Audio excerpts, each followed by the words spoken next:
नमस्कार बच्चों। आज हम बात करेंगे भीष्म साहनी के नाटक माधवी में अभिनय पक्ष की। क्योंकि नाटक सिर्फ पढ़ने की नहीं बल्कि देखने की भी विधा है। किसी भी नाटक के सफल मंचन से उसको प्रसिद्धि प्राप्त होती है और नाटक में अभिनय तत्व होने से उसका महत्व कई गुना बढ़ जाता है। जहाँ तक बात है बच्चों भीष्म साहनी के नाटक माधवी की, तो हम ये जान चुके हैं कि इस नाटक का कथानक पौराणिक है, लेकिन फिर भी इस नाटक में आधुनिकता बोध भी है और इसी के साथ इस नाटक में अभिनेता के भी लगभग सभी गुण पाए जाते हैं। इस नाटक में पहले अंक के पहले दृश्य में कथावाचक आता है और प्रस्तावना बताता है और फिर नाटक का आरंभ होता है ययाति के आश्रम से। तो बच्चों इस नाटक में अभिनेता को देखने के लिए हमें इसके चारों अंग, अभिनय के चारों अंग के आधार पर इसकी समीक्षा हम करेंगे। सबसे पहले हम लेते हैं वाचिक अभिनय को। वाचिक अभिनय जो अभिनय पात्रों की वाणी से, उसके बोलने से, नाटक के संवादों से, उसकी भाषा से अभिव्यक्त होता है, वो वाचिक अभिनय कहलाता है। तो भीष्म साहनी ने जिन संवादों की योजना अपने माधवी नाटक में की है, उसके माध्यम से वो पात्रों के मनोभावों को, पात्रों के चरित्र को प्रकाशित करते हैं। पहला दृश्य जब आता है नाटक में, खुलता है, तो महाराज ययाति की प्रशंसा सुनने की आदत, उनकी उदारता और अपने दानी होने का गर्व वो प्रकट करते हैं। उनका गर्व इस बात से जाहिर होता है, जैसा कि संवाद आया है, मैंने कर्तव्य को सदा कर्तव्य मानकर ही किया, मैंने सदा अपने सामर्थ्य से बढ़कर दान किया है। तो गालव की बातचीत से उसके अपराध बोध का, उसकी दृढ़ता का, ययाति के वात्सल्य भाव का और इसके साथ साथ गालव के दया भाव से माधवी ययाति का गांभीर्य प्रकट होता है। माधवी को दान करने में ययाति का त्याग दिखाई देता है।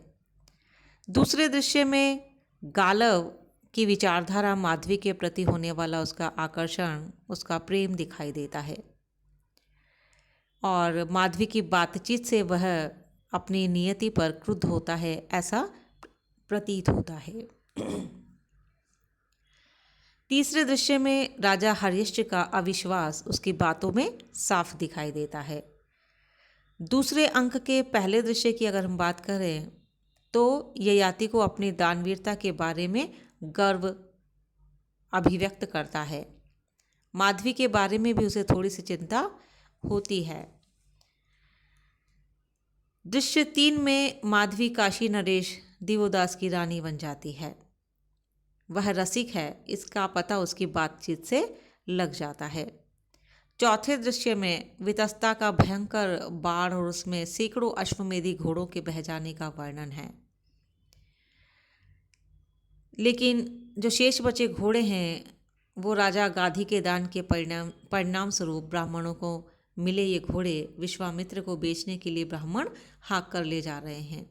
लेकिन इसी बात पर तापस विश्वामित्र के साथ झगड़ता है। तीसरे अंक के पहले दृश्य में कथानक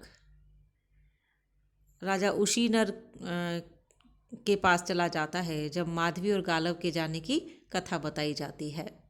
दूसरे दृश्य में विश्वामित्र के यहाँ माधवी जब आ जाती है तो उसका गालव के प्रति होने वाला प्रेम स्पष्ट होता है। विश्वामित्र उससे कहते हैं, मैंने गुरु दक्षिणा पाली माधवी, मैं गालव का दंभ तोड़ना चाहता था पर तुमने तो मेरा दंभ तोड़ दिया। तो इस तरह से सभी दृश्यों में वाचिक अभिनय हमें दिखाई देता है जो पात्रों के संवादों से अभिव्यक्त होता है और इसके साथ ही साथ नाटक की भाषा भी अभिव्यक्त करती है।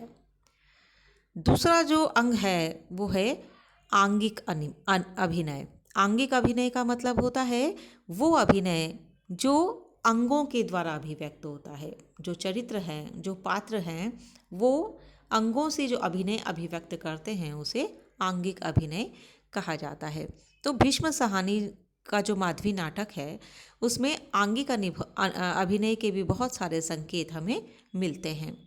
जैसे अगर हम बात करें पहले अंक के पहले दृश्य की, तो वहाँ ययाति का मुस्कुराना, गालव का आगे बढ़ना, ययाति का हैरान रह जाना, गालव का सिर झुकाना, ये सभी चीज़ें, आश्रमवासियों का स्तंभित हो जाना, माधवी का ठिठकना, गालव का अभिभूत हो जाना, ये सारे जो संकेत हैं वो आंगिक अभिनय को अभिव्यक्त करते हैं।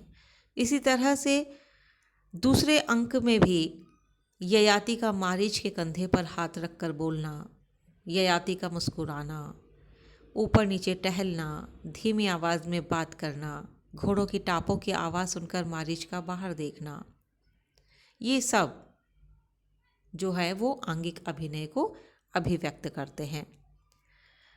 तीसरे अंग में गालव का वन में अकेले खड़ा रहना, विश्वामित्र का चौंकना, माधवी का मुस्कुराना, ये सभी जो हैं उससे हमें आंगिक अभिनय में अभिनय का रूप दिखाई देता है। अगला जो पक्ष है, अंग है अभिनय का, वो है सात्विक अभिनय। सात्विक अभिनय वो होता है बच्चों जो स्वतः अभिव्यक्त होता है पात्रों के चरित्र से। उसके लिए पात्रों को कोई प्रयास नहीं करना पड़ता, न बोलना पड़ता है, न क्रियाकलाप करना पड़ता है, बल्कि वो स्वतः ही अभिव्यक्त हो जाता है। तो अन्य नाटकों की तरह माधवी नाटक में भी सात्विक अभिनय के अंतर्गत आने वाले बहुत सारे रूप, जैसे स्तंभित रह जाना, स्वेद, पसीना आ जाना अचानक से, रोमांचित हो जाना, स्वर का भंग हो जाना, कंपन आदि दिखाई देते हैं। ययाति के हैरान रहने में उसका स्तंभित होना, मुस्कुराने में हास, आश्रमवासियों के स्तंभित होने में स्तंभ, आश्रमवासी और ययाति की बातचीत में आवेश, माधवी के ऊंचे स्वर में बोलने में आवेश, माधवी को बेटे का जब वो त्याग करती है तो उसमें करुण, गालव का चकित होकर माधवी की ओर देखने में आश्चर्य, ऐसे अनेक सात्विक अनुभाव या अभिनय इस नाटक में भीष्म सहानी ने प्रस्तुत किए हैं। एक और पक्ष होता है अभिनय का, वो होता है आहार्य। तो जब हम इस दृष्टि से, अभिनय के इस पक्ष की दृष्टि से जब माधवी नाटक को देखते हैं बच्चों, तो यहाँ पर हमें इस नाटक में थोड़ी सी कमी दिखाई देती है, क्योंकि भीष्म सहानी ने इस नाटक में कहीं कोई संकेत नहीं दिए हैं, जैसे वेशभूषा के लिए, जैसे सामाजिक, आर्थिक, राजनीतिक परिस्थितियों को अभिव्यक्त करने वाले संकेत, मंच सज्जा के संकेत, ये हमें नहीं दिखाई देते हैं। लेकिन फिर भी बच्चों इस नाटक में थोड़े से परिवर्तन के साथ में इसका मंचन जो है वो बहुत बार हुआ है और इसीलिए इसे अभिनय की दृष्टि से सफल नाटक माना जाता है।